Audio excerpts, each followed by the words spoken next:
தாளம் பனை ஓலை இருக்கு. பனை ஓலை தாளம் தாளம்ண்டா பனை. அந்த பனை ஓலையில மாப்பிள்ளைன்ற பேரையும் பொம்பளைன்ற பேரையும் எழுதி உருட்டி மஞ்சள் கொடியில கட்டி அந்த மஞ்சள் கொடியை கழுத்துல கட்டுறது. இதுதான் தாலி கட்டுறது. தாளம் தாலி கட்டுறது இதுதான் பழைய முறை. பின்னால அந்த தாலி தங்கத்துல வந்து பிறகு கொடி தங்கத்துல, தாலிய தங்கத்துல போட்டாலும் கொடி மஞ்சள் கொடி கொடியாத்தான் இருக்கும். பிறகு கொடியும் தங்கத்துல வந்து 9 பவுனாகி 11 பவுனாகி இப்ப வெளிநாடுகள்ல 80 90 பவுன்ல நிக்குது.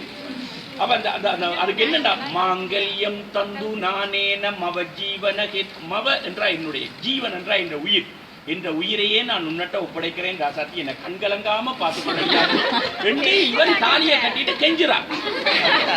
அவள் அப்பவே சொல்றாள் வா உயிரை எடுக்கிறோம். இது விளங்கு உண்மையா இந்த இந்துக்கள் இந்த கல்யாண மந்திரம் விளங்கினா டைவர்ஸே நடக்காது. அவ்வளவு உயர்ந்த மந்திரம் என்ன.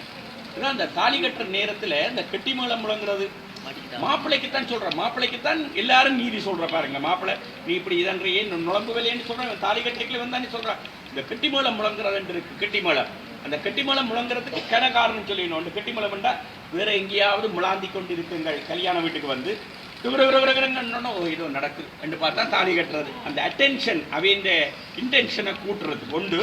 மற்றது பள்ளி சொன்னால் அல்லது தும்மினா அல்லது ஏதாவது கெட்ட வார்த்தை யாராவது சொன்னா அது கேட்காம மங்கள வாத்தியம்.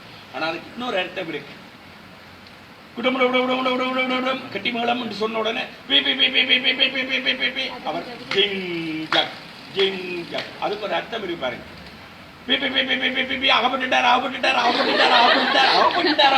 மாப்பிள்ளைய அடுத்தது நடக்கணும் நடக்கணும் நடக்கணும் நடக்கணும் இப்படி 4 நடந்தா நம்மளுக்கு நல்லது. நடக்கணும் நடக்கணும் நடக்கணும். மேளக்காரர் இவன் தான் ஞானி, இந்த தாளம் போடுறவன். இப்பவும் தப்பலாம் இப்பவும் தப்பலாம் இப்பவும் தப்பலாம். யாருக்கு? மாப்பிள்ளை. இப்பவும் தப்பலாம் இப்பவும் தப்பலாம். தாலி கட்டின முதல் முறைவரார் தாளம் போடுறவங்க. இனி வரங்க தப்ப தாயில் போச்சு அவ்வளவுதான்.